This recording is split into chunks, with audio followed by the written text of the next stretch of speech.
हाँ बेटा, ओप्पू अपना नाम चेंज कर लो बेटा, ओप्पू मत लिखा करो, सृष्टि है ना नाम, तो सृष्टि दिखाओ बेटा, है ना। ये आ गई पूजा मीना, नीतू बागड़ी, निकिता, अंजना भी आ गई, इशिता कलाल। हाँ बेटा, good afternoon ma'am. Good afternoon बेटा, गुड आफ्टरनून।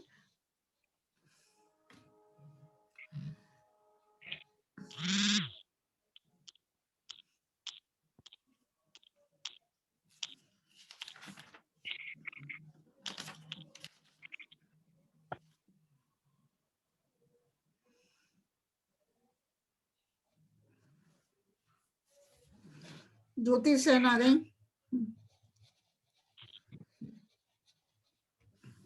मैम हाँ बेटा,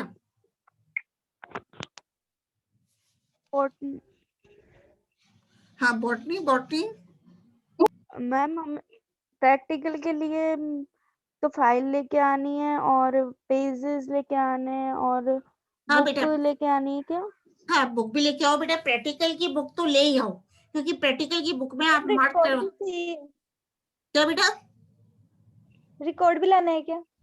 रिकॉर्ड आप वहां पे तो बना सको तो वहां पे ले भी आओ, कुछ शीट्स ले आओ, कुछ ड्राइंग शीट वहां पे आप बना सकते हो, कॉलेज में आपको फ्री टाइम मिल रहा है तो बना लो। पहले तो मैं आपको बता दूंगी कुछ कुछ शीट्स तो ले ही आना, कुछ ड्राइंग शीट तो आप वहां पे एक क्लास में बैठ के बना भी लेना, जिससे आपको पता लग जाएगा कैसे बनानी है। ठीक है बेटा? और प्रैक्टिकल बुक जरूर लेके आए, डिसेक्शन बॉक्स लेके आए, ठीक है, प्रैक्टिकल के लिए उसमें मैम आपका। हाँ बेटा, मैम रिकॉर्ड तो वैसा ही होगा जैसे हमने 12th में लिया था। 12th से बेटा, 12th में कैसा लिया था आपने बॉटनी में? दोनों लाइनदार शीट्स होंगी जिसपे कमेंट्स लिखोगे, वो तो एक तो लाइनदार शीट्स होंगी, आगे भी लाइन होंगी शीट के, पीछे भी लाइन होंगी, है ना। और एक ड्राइंग शीट है, ड्राइंग नो शीट पे मैम आपको हाँ, मैम वो तो फाइल है ना। ड्राइंग शीट पे आपको वो मैम बनाना वो तो है। फाइल बनेगी पर रिकॉर्ड भी लाना है क्या? मैम हाँ, फाइल है ना, वो तो A4 साइज की ब्लैक फाइल। A4 साइज की ब्लैक फाइल खरीदनी है। लूज शीट्स आती है ना, ड्राइंग शीट्स आती है लूज, और एक आती है बेटा लूज शीट्स आती है, एक एक लाइनदार शीट्स आती है, दोनों खरीदनी है आपको, है ना बेटा, दोनों खरीदनी है आपको। मैम उनके पैकेट कितने खरीदे, जैसे कितने पैकेटों में होगा? पैकेट का तो बेटा अंदाजी है, आप 3-4 पैकेट तो ले लो, 3 पैकेट तो मैम नंबर ऑफ पेजेस बोल दो ना, 100-200 उसके हिसाब से हम पैकेट खरीद लें। अच्छा, एक पैकेट में कितने आते हैं बताओ? डिपेंड करता है कौन सी कंपनी के लेते हैं, किसी में 20 भी आता है, किसी में 25 भी आता है। तो ऐसे आप नंबर ऑफ 4 पैकेट तो ले लो, 100 तो है डायग्राम। अगर किसी में 25 है तो 25 के हिसाब से बेटा 4 मैम पैकेट्स ले लो।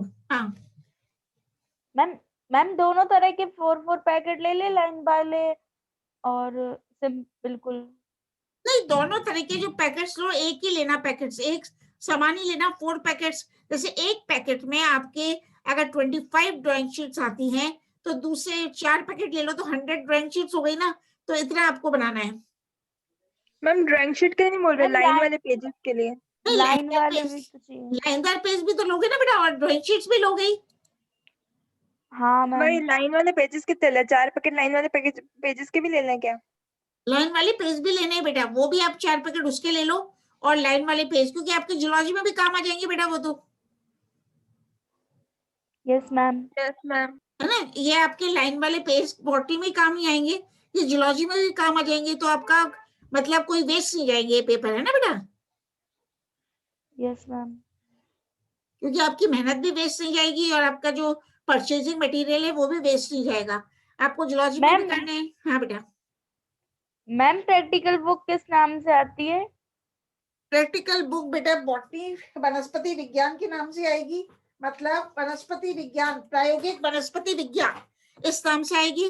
प्रैक्टिकल बॉटनी या हिंदी वाले के लिए प्रायोगिक वनस्पति विज्ञान, फर्स्ट ईयर की ले लेना, ठीक है। और आरबीडी पब्लिकेशन, आरबीडी नहीं मिले सीबीएस ले लेना, ये है आरबीडी, है ना बेटा। प्रायोगिक लाइब्रेरी से नहीं मिल सकती क्या? हाँ, इश्यू हो जाएगी बेटा, लाइब्रेरी से, आप कॉलेज से जाती हो, लाइब्रेरी से इश्यू करा लो, ओके मैम। है ना, लाइब्रेरी से मिल जाएगी बेटा, आप लाइब्रेरी जाओ और मैम लाइब्रेरी से। हाँ, मैम डिसेक्शन बॉक्स भी यूज आएगा क्या? डिसेक्शन बॉक्स में सच बेटा क्या होती है, आपकी फोर्सेप भी होती है ना। डिसेक्शन में फोर्सेप होती है, आपकी नीडल होती है, ब्रश होता है, ड्रॉपर होती है, ड्रॉपर होता है, स्केल्पल होता है, ये सब काम आएंगे। और ब्लेड आप लेके आना, ब्लेड घर से लेके आना मैम। ना बेटा। जूलॉजी और बॉटनी का अलग अलग थोड़ी लाना है। नहीं नहीं, एक ही है। जूलॉजी बॉटनी में के लिए एक ही डिसेक्शन बॉक्स खरीदते हो ना आप, जैसे 12th में खरीदते हो बायोलॉजी के लिए, हाँ मैम। है ना बेटा। केवल इतना करना है, ब्लेड लेके जोड़ाना है बस। हाँ हाँ बोलो बेटा। मैम हमें लैब कोट लेना पड़ेगा? हाँ, लैब कोट जरूरी है बेटा। लैब तो आपके लिए बहुत ये एप्रन जो है लैब कोट इसलिए लेना पड़ता है बेटा, जैसे केमिस्ट्री का मेडिकल भी करोगे आप तो उसके लिए भी जरूरी है, बॉटनी में भी जरूरी है, जूलॉजी में भी जरूरी है, आपके प्रिकॉशंस के लिए जरूरी है बेटा, है ना। तो लैब कोट तो लेते ही हो आप, ठीक है। अब अपन बात कर तो लेते हैं मैम अभी हमारी ड्रेसेस तो आई नहीं। ड्रेसेस आ जाएंगी बेटा, आपकी आ जाएंगी। कॉमन ड्रेस पे चल जाएगा क्या लैब कोट? कॉमन ड्रेस पे अभी तो पहने हो, लेकिन बाद में तो यूनिफॉर्म पे ही पहनोगे ना। अभी तो जैसे आप कैजुअल ड्रेस पहनते हो बेटा, है ना, क्योंकि अभी तो कैजुअल ड्रेस पे ही पहन के आओगे लैब कोट, फिर जब आपकी यूनिफॉर्म आ जाएगी तो यूनिफॉर्म पे लोगे। Okay ma'am. तो बेटा अभी अपन आप कर लेते हैं, पहले फिर इसकी बात कर लेंगे, क्योंकि लैंगिक जनन, जिससे आज ही पेपर खत्म हो जाए। आप किसकी बात कर रहे हैं, लाइकेंस में लैंगिक जनन कैसे होता है। तो लैंगिक जनन की प्रक्रिया एस्कोलाइकेंस में पाई जाती है, और यहाँ केवल कवक सदस्य ही लैंगिक जनन की प्रक्रिया में क्रियाशील होता है। तो शैवालांश मतलब फाइकोबायोन का इससे कोई संबंध नहीं होता। कवक तंतुओं द्वारा सबसे पहले लैंगिक संरचनाओं का निर्माण होता है। नर जनन संरचना, मेल रिप्रोडक्टिव स्ट्रक्चर को स्पर्मोगोनियम कहते हैं, तथा मादा जन्नान को कार्पोगोनियम कहते हैं। तो निषेचन के पश्चात एपोथीशियम या पेरिथीशियम के रूप में फलनकायों फ्रक्टिफिकेशंस का निर्माण होता है, जिनमें एसाई परिवर्धित होती हैं। तो फर्स्ट अपन बात करते हैं स्पर्मोगोनियम की। किसकी बात कर रहे हैं, नर जनन संरचना स्पर्मोगोनियम की। निकिता चौधरी आ गई। तो स्पर्मोगोनियम, तो कुछ लाइकेन प्रजातियों में थैलस की ऊपरी सतह पर पिक्निडिया के समान ही धसी हुई संरचनाएं पाई जाती हैं, जिनको स्पर्मोगोनियम कहा जाता है। यह भी बाहर की ओर एक छिद्र या ऑस्ट्यूल के द्वारा खुलते हैं। इनकी गुहा में दोनों प्रकार के अर्थात बंधे एवं उर्वर फर्टाइल कवक सूत्र उपस्थित होते हैं। तो नर जन्नान स्पर्मोगोनियम के बारे में अपन पढ़ रहे हैं। तो उर्वर कवक सूत्रों के अंतिम सिरों पर सूक्ष्म एवं गोल संरचनाएं होती हैं, उत्पन्न होती हैं। इनको स्पर्मेशियम कहते हैं, इनको स्पर्मेशियम कहते हैं। ये अधिक मात्रा में उत्पन्न होते हैं एवं नर युग्मक के रूप में कार्य करते हैं। परिपक्व हो जाने के पश्चात ये स्पर्मेशिया म्यूसिलेज के साथ ऑस्ट्यूल से बाहर निकलते रहते हैं। तो एक स्लाइड मैं आपके साथ शेयर कर रही हूँ, किसकी करते हैं, स्पर्मो अभी कार्पोगोनियम या स्पर्मोगोनियम की। देखना बेटा, एक स्लाइड मैं बताती हूँ आपको। ये दिखाया है अपन ने डायग्राम, इसको इलाज कर रही हूं मैं। देखना बेटा, स्पर्मोगोनियम जिसकी बात कर रहे हैं, ऑफ फाइसिया नामक लाइकेन की। तो क्या बताया मैंने कि इसमें एक ऑस्ट्यूल पाया जाता है। ये जो है स्पर्मोगोनियम, ये क्या है, मेल सेक्स ऑर्गन है, male reproductive structure of lichen है। तो कुछ लाइकेन प्रजातियों में थैलस की ऊपरी सतह पर पिक्निडिया के समान ही धसी हुई संरचनाएं पाई जाती हैं, जिनको स्पर्मोगोनियम कहा जाता है। ये स्पर्मोगोनियम बाहर की ओर एक छिद्र, ये देख रहे हो, एक छिद्र या ऑस्ट्यूल के द्वारा, छिद्र या ऑस्ट्यूल के द्वारा खुलते हैं, जो कि डायग्राम में दिखाया गया है। इनकी गुहा के दोनों, इनकी गुहा में दोनों प्रकार के अर्थात बंधे एवं उर्वर कवक सूत्र उपस्थित होते हैं। ये देख रहे हो, बंधे एवं उर्वर दोनों प्रकार के कवक सूत्र उपस्थित होते हैं। तो उर्वर कवक सूत्रों के अंतिम सिरों पर सूक्ष्म एवं गोल संरचनाएं उत्पन्न होती हैं। इनको स्पर्मेशिया कहते हैं या स्पर्मेशियम कहते हैं। तो ये अपन ने देखा स्पर्मोगोनियम का स्ट्रक्चर। अब पढ़ते हैं कार्पोगोनियम। तो कार्पोगोनियम क्या है? मादा जननांग है लाइकेंस में। तो यह मादा जननांग संरचना बहुकोशिकीय होती है।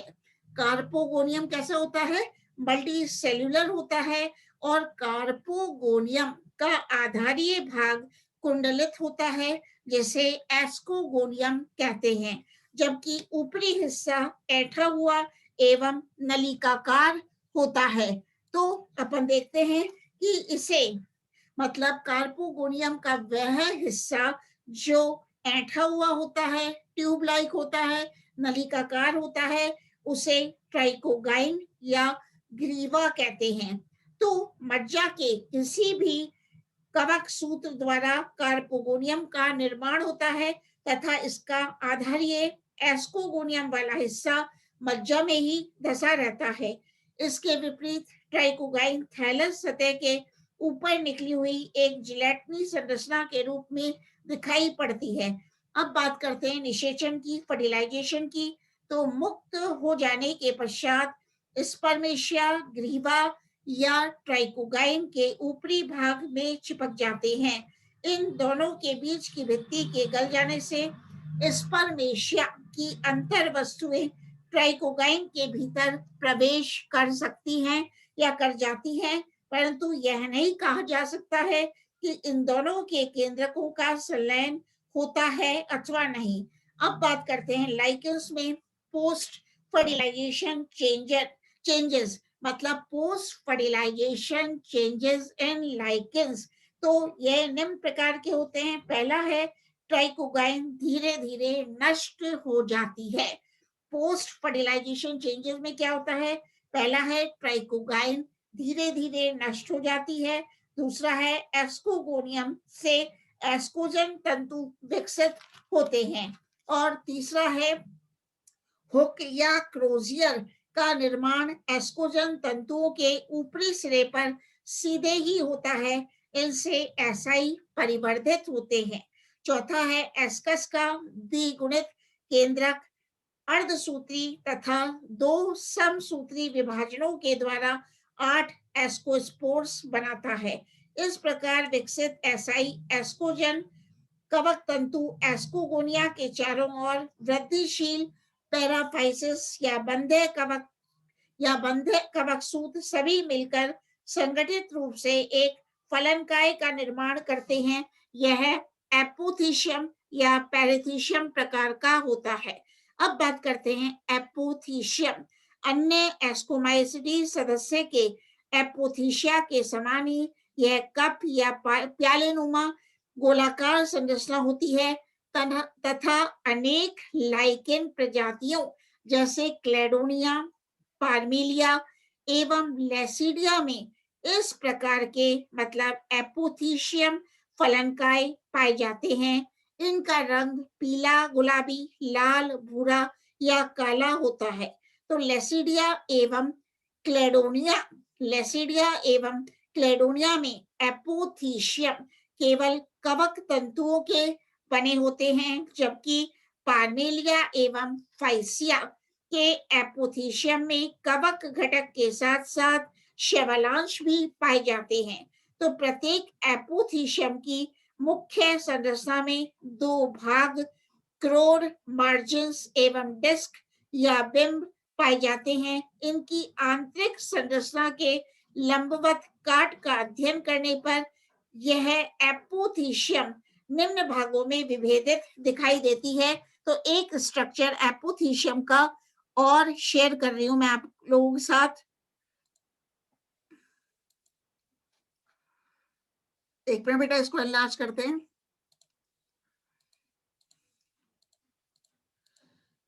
ये देखना बेटा, ये है structure of epithelium, vertical section of the epithelium in fascia. तो ये क्या दिखा रखा है? अब इस एपोथीशियम में जो भाग दिखाई देते हैं, एक तो है बेटा हाइमीनियम, दूसरा है सब हाइमीनियम, तीसरा है एपिथीसियम। तो हाइमीनियम क्या होता है? यह एपोथीशियम का फर्टाइल एवं ऊपरी भाग है जो एसाई एवं पैराफाइसिस बंधे सूत्रों से मिलकर बनता है। जैसे कि आप डायग्राम में देख रहे हो, ये तो है पैराफाइसिस और इनके बीच बीच में क्या दिख रहे हैं? एसाई दिख रहे हैं। तो एसाई में क्या है? एस्कोस्पोर्स है। तो बेटा हाइमेनियम क्या होता है? यह है एपोथीशियम का फर्टाइल एवं ऊपरी भाग है जो एसाई ASCI एवं बंधे सूत्रों पैराफाइसिस से मिलकर बनता है। जैसे कि आप डायग्राम में ऊपर की ओर देख रहे हो, और प्रत्येक एस्कस में 8 एस्को बीजाणु होते हैं। अब दूसरा है सब हाइमीनियम। तो यह पास पास सटे कवक तंतुओं द्वारा निर्मित हाइमीनियम का निचला भाग है, जिससे हाइमीनियम का विकास होता है। तीसरा है एपिथीसियम। तो यह एस्काई के ऊपरी भाग की परत है जो पैराफाइसिस के अंतस सिरों के म्यूसलेज द्वारा आपस में जुड़ जाने से बनती है। अब अपन बात करते हैं पेरिथीशियम। तो इस प्रकार के फ्लास्क नुमा फलनकाय, एक दूसरा फलनकाय कौन सा है? पेरिथीशियम। तो इस प्रकार के फ्लास्क नुमा फलनकाय सामान्यतः पाइरिनोकार्पिक लाइकेंस में पाए जाते हैं। इनकी आंतरिक सतह पर बंधे सहसूत्र एवं एसाई पाए जाते हैं, जैसे कि डर्मेटोकार्पन। ठीक है, तो अब बात करते हैं डिस्पर्सल ऑफ एस्कोस्पोर्स। एस्को बीजाणुओं का प्रकीर्णन कैसे होता है? तो लाइकेंस की अधिकांश प्रजातियों में एस्कोस्पोर्स बहुत तेजी से एसाई से बाहर निकलते हैं। इनका प्रकीर्णन छिद्र के द्वारा या एस्कस की भित्ति के फट जाने से होता है। मतलब लाइकेंस में एस्को बीजाणु जो होते हैं, एस्कोस्पोर्स जो होते हैं, बहुत ही तेजी से एसाई से बाहर निकल जाते हैं, और एस्कोस्पोर्स का डिस्पर्सल छिद्र के द्वारा होता है या एस्कस की भित्ति के फटने से एस्कोस्पोर्स का प्रकीर्णन हो जाता है। यह एस्कोस्पोर्स पेरिप्लाज्म के विघटन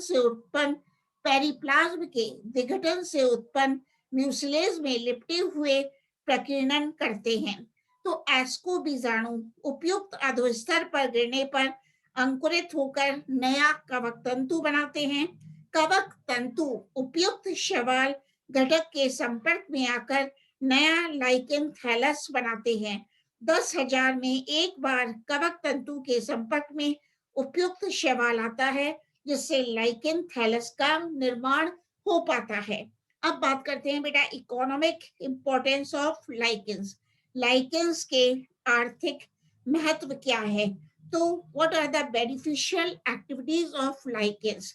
लाभदायक कार्य के बारे में बात करते हैं। तो एक है इकोलॉजिकल इंपॉर्टेंस, पारिस्थितिक महत्व। पायोनियर्स ऑफ रॉक वेजिटेशन, चट्टानी वनस्पति के पुरोगामी।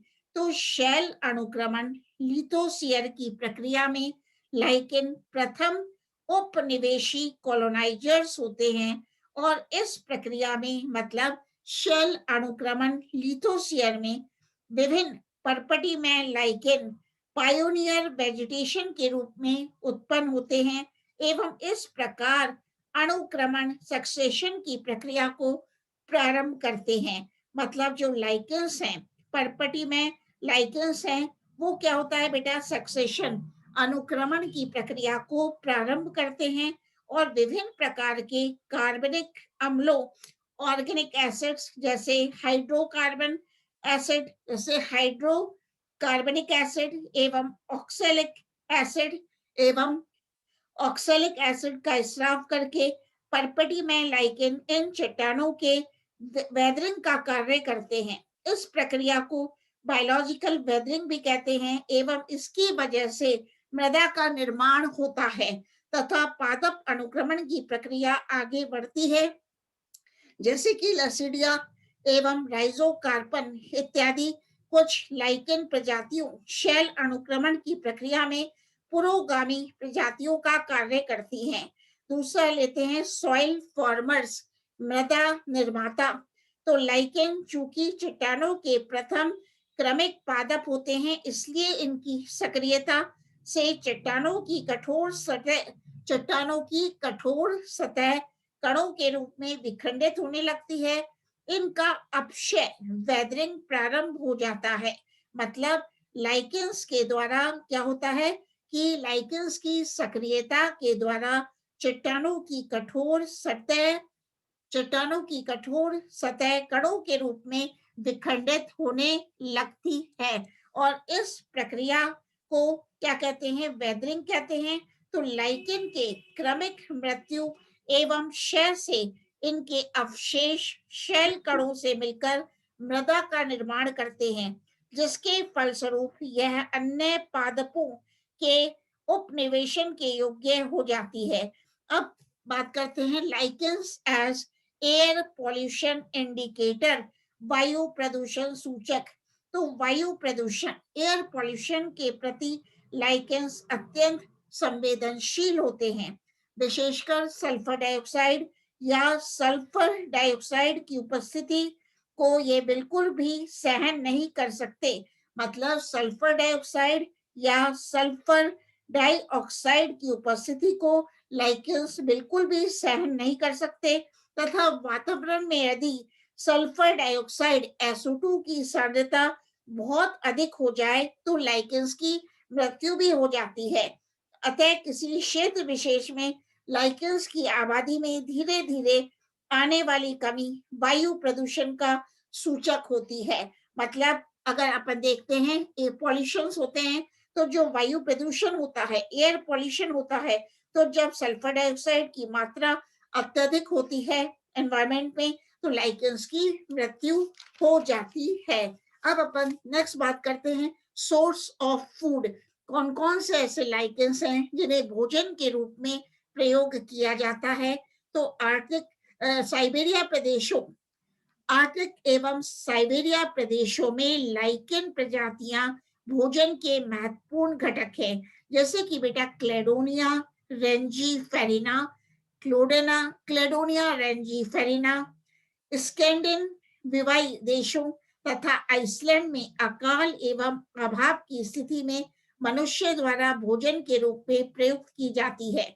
तो कौन सी लाइकेन है? क्लेडोनिया रेंजीफेरिना। आइसलैंड में अकाल एवं अभाव की स्थिति में मनुष्य के द्वारा भोजन के रूप में प्रयुक्त की जाती है। इसी प्रकार अन्य शैवाक प्रजातियां जैसे कि बेटा लेकानोरा एस्क्यूलेंटा, पार्मेलिया, अम्बलिकैरिया तथा सिट्रेरिया आइसलैंडिका आदि विश्व के विभिन्न भागों में भोजन के रूप में प्रयुक्त किए जाते हैं। तो कौन सी ऐसी लाइकेंस हैं जो भोजन के रूप में विश्व में प्रयुक्त किए जाते हैं? उनका नाम है बेटा, एक है लेकानोरा एस्क्यूलेंटा, दूसरी लाइकेन है पार्मेलिया, तीसरा है अम्बेलिकैरिया, चौथा है फोर्थ है सिट्रेरिया आइसलैंडिका। ठीक है। तो मिस्र में एक लाइकेन है एवर्निया प्रूनास्ट्री नामक लाइकेन का उपयोग बेकरी उद्योग में किया जाता है। इसी प्रकार एंडोकार्पन मिनिएटम, जिसे जापान में स्टोन मशरूम भी कहते हैं, सब्जी के रूप में प्रयुक्त किया जाता है। मतलब जापान में एंडोकार्पन मिनिएटम नामक लाइकेन को सब्जी के रूप में, वेजिटेबल के रूप में प्रयुक्त किया जाता है। वह दक्षिण भारत में पार्मेलिया की जातियां, जिन्हें रथापू अर्थात शिला पुष्प रॉक फ्लावर्स कहा जाता है, को सब्जी के रूप में प्रयुक्त किया जाता है। तो पार्मेलिया की जातियों को क्या कहते हैं बेटा? शिला पुष्प भी कहते हैं, रॉक फ्लावर्स भी कहते हैं, और ये पार्मेलिया लाइकेंस की जातियां सब्जियों के रूप में प्रयुक्त की जाती हैं। तो लाइकेन में वास्तविक स्टार्च तथा सेल्यूलोज का अभाव होता है, परंतु इनमें लाइकेनिन नामक कार्बोहाइड्रेट पाया जाता है। मतलब लाइकेंस में बेटा कौन सा कार्बोहाइड्रेट मिलता है? लाइकेनिन नामक कार्बोहाइड्रेट मिलता है, लेकिन लाइकेंस में स्टार्च अनुपस्थित होता है, सेल्यूलोज भी नहीं पाया जाता। इसी प्रकार सोडियम या पोटेशियम कार्बोनेट के तनु घोल में इन्हें डुबोने से, लाइकेंस को डुबोने से उनका कसेलापन भी दूर हो जाता है। इसके बाद इन्हें सुखाकर पाउडर बना लिया जाता है तथा इसका उपयोग सूप तथा अन्य व्यंजनों के निर्माण में किया जाता है।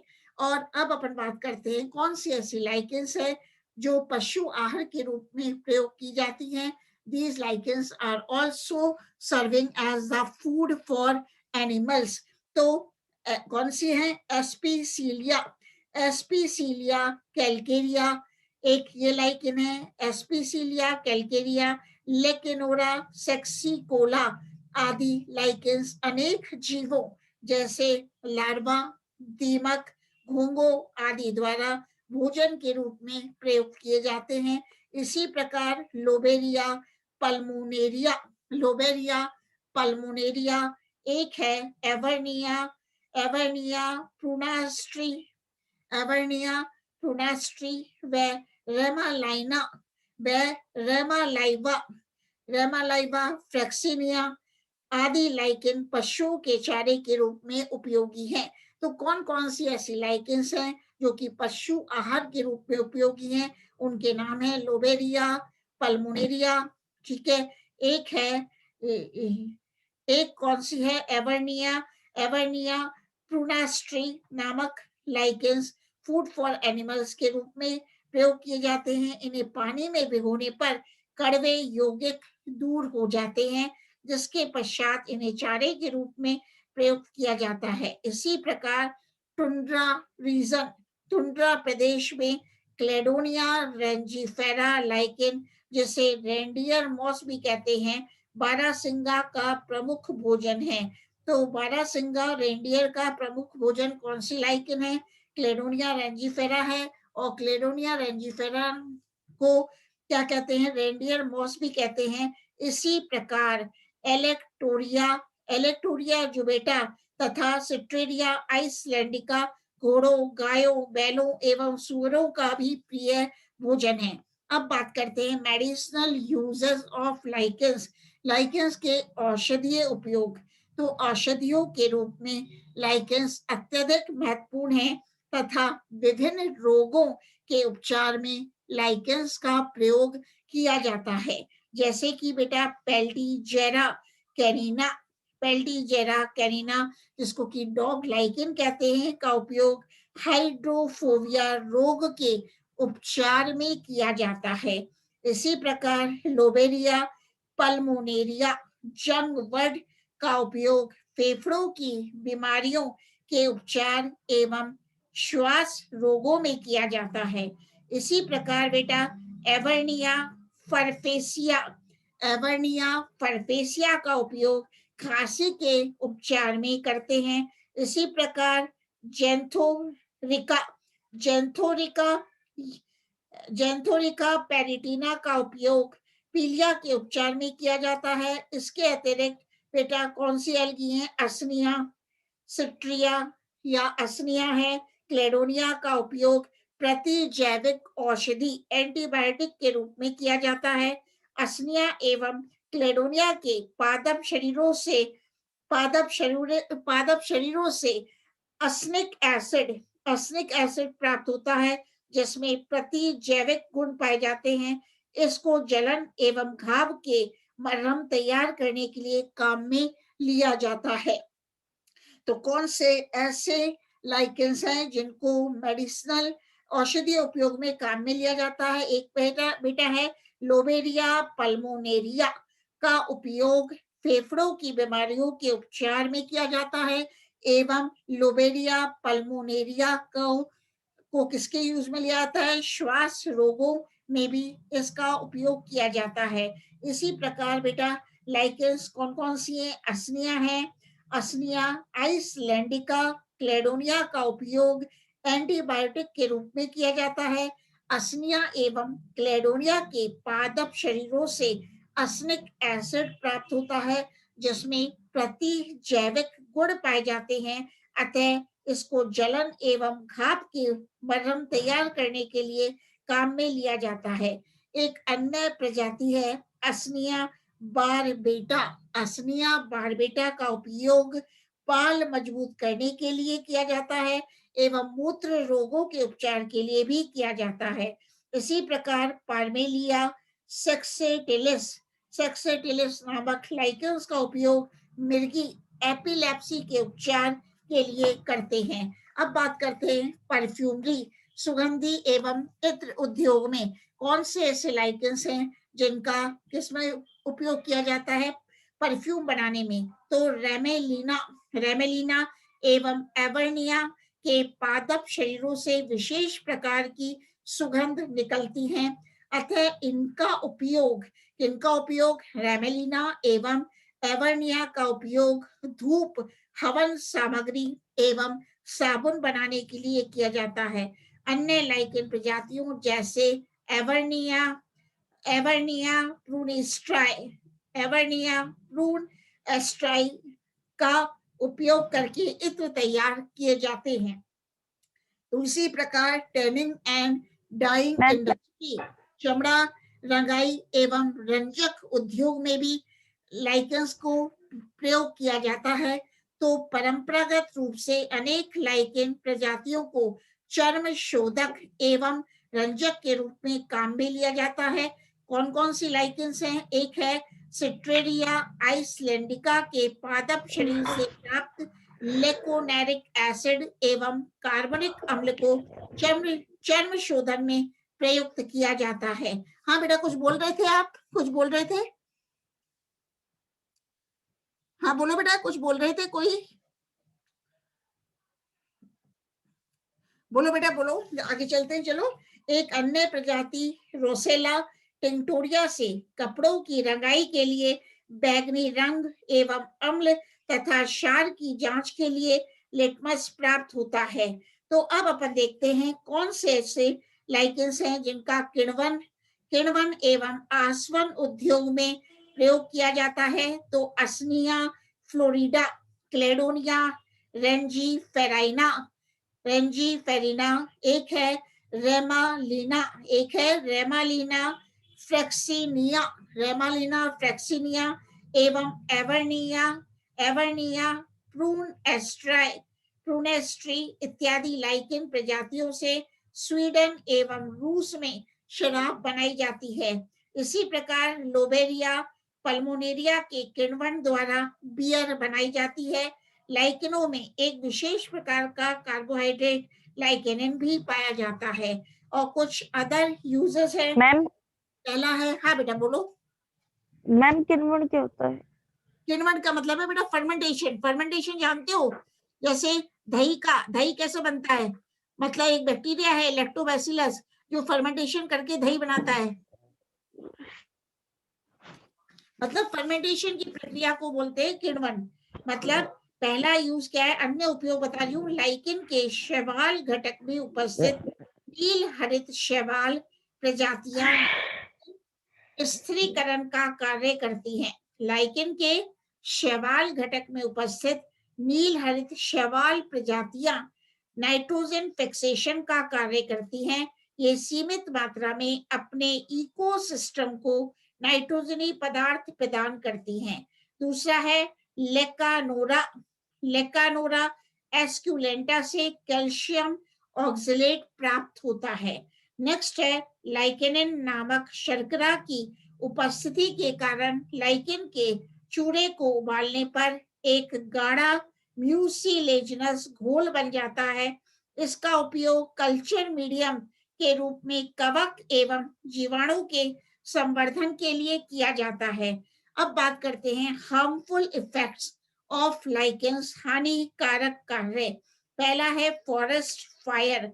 तो ग्रीष्म ऋतु में असनिया का थैलस सूख कर अत्यधिक ज्वलनशील हो जाता है, अतः इसमें आसानी से आग लग जाती है। तो असनिया के थैलस में आसानी से आग लग जाती है, जिसके परिणाम स्वरूप जंगल के अन्य वृक्ष एवं दूसरे पौधे भी आग पकड़ लेते हैं और आग फैल जाती है, जिससे फॉरेस्ट का बड़ों का ह्रास होता है। दूसरा है विषालुता, टॉक्सिसिटी। तो कुछ लाइकेन प्रजातियों जैसे लेथेरिया वल्पिना एवं सिट्रेरिया यूनिपेरेना में एक विषैला पदार्थ पिनोएस्ट्रिक एसिड पाया जाता है, अतः इन लाइकेन प्रजातियों को खाने में जानवरों की मृत्यु हो जाती है। तीसरा है डैमेजिंग द वेजिटेशन, वनस्पति विनाश। तो कुछ लाइकेन वंशों जैसे क्लेडोनिया एवं एम्फिलोमा के प्रसार से